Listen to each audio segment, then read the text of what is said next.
Ever wondered why the most powerful empire in history, the Roman Empire, never conquered Ireland? It seems strange, right? They subdued Gaul, crossed the English Channel to take Britain, and their legions marched from the deserts of Syria to the forests of Germany.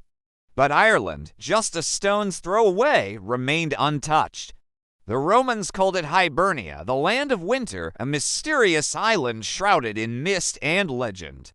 For centuries, historians have debated this. Was it too poor, too remote, or was there something else, something that made even the mighty Romans pause? Today, we're going to unravel one of history's most fascinating what-ifs. We'll explore the real reasons Rome stopped at the Irish Sea, and you'll discover a story that's far more complex and intriguing than you ever imagined. To understand why Rome never invaded, we first need to look at who was living in Ireland at the time. This wasn't a unified kingdom, but a patchwork of competing tribes and petty kings. The people we often call the Celts or Gaels lived in a society built around honor, cattle, and warfare. They were fierce warriors, famed for their chariots and their almost reckless bravery in battle. Their society was rural, with no large cities or centralized government like those the Romans were used to dealing with. Think less of a structured state and more of a chaotic, shifting landscape of alliances and rivalries. For Rome, which thrived on conquering and administering organized provinces, this presented a unique challenge. There was no single capital to capture, no king to defeat that would make the whole island surrender. It would have been like trying to punch water, a frustrating and endless series of small-scale conflicts. Now, let's talk about the Roman perspective. The key figure here is Gnaeus Julius Agricola, the Roman governor of Britain from 77 to 85 AD. Agricola was an ambitious and highly successful general. He completed the conquest of Wales and pushed Roman control all the way into modern-day Scotland. According to his son-in-law, the historian Tacitus, Agricola stood on the shores of Britain, looked across the sea towards Ireland, and seriously considered an invasion. Tacitus writes that Agricola believed he could conquer and hold the entire island with just one legion and a few auxiliaries. That's only about 6,000 men. This sounds incredibly optimistic, maybe even arrogant. Was he underestimating the Irish, or did he know something we don't? Agricola's reasoning was more political than military. He argued that conquering Ireland would have a powerful psychological effect on the newly conquered Britons. Seeing the last bastion of Celtic freedom fall would crush their hopes of rebellion. By removing the spectacle of liberty, as Tacitus put it, Roman rule in Britain would be more secure. It was a strategic move designed to consolidate his existing gains. He even had a friendly Irish prince, an exile who had fled his homeland after a political dispute, ready to be installed as a puppet ruler. The plan was set, the justification was there, and the general was eager. So what happened? Why did the legion never set sail? The answer lies back in Rome. While Agricola was dreaming of Hibernian glory, the Emperor Domitian had other, more pressing concerns. Massive trouble was brewing on the Danube frontier, where powerful Germanic and Dacian tribes were threatening the heart of the empire. Resources were stretched thin. Domitian needed his best generals and his most experienced legions to deal with this immediate and existential threat. Agricola was recalled from Britain, and the legion he had earmarked for the Irish invasion was redeployed to the continent. The window of opportunity had slammed shut.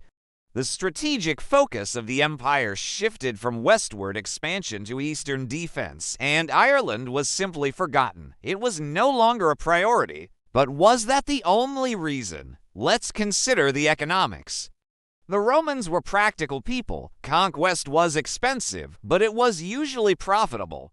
New provinces meant new sources of taxes, grain, minerals, and slaves.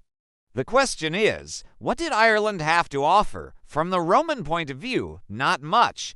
It had no known gold or silver mines of any significance. Its climate was wet and not ideal for the large-scale grain cultivation that fed the empire's cities and armies. It was a land of bogs, forests, and pasture. While the Irish prized cattle above all else, cows weren't a commodity that could be easily taxed and shipped back to Rome. In short, the cost-benefit analysis just didn't add up. Why spend a fortune in blood and treasure to conquer a damp, remote island that would likely cost more to garrison than it would ever produce in revenue? The Roman Empire was a business, and Hibernia looked like a bad investment.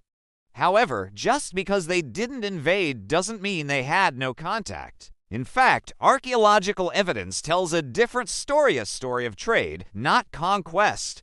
Roman coins, pottery, and jewelry have been discovered at numerous sites in Ireland, particularly in the east and south.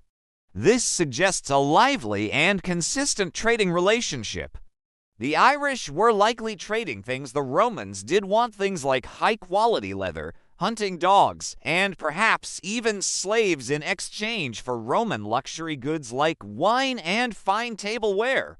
So, while the legions stayed away, the merchants sailed across. This relationship was mutually beneficial. The Romans got the resources they desired without the headache of an occupation, and Irish chieftains got to show off their wealth and status with exotic goods from the mighty empire next door.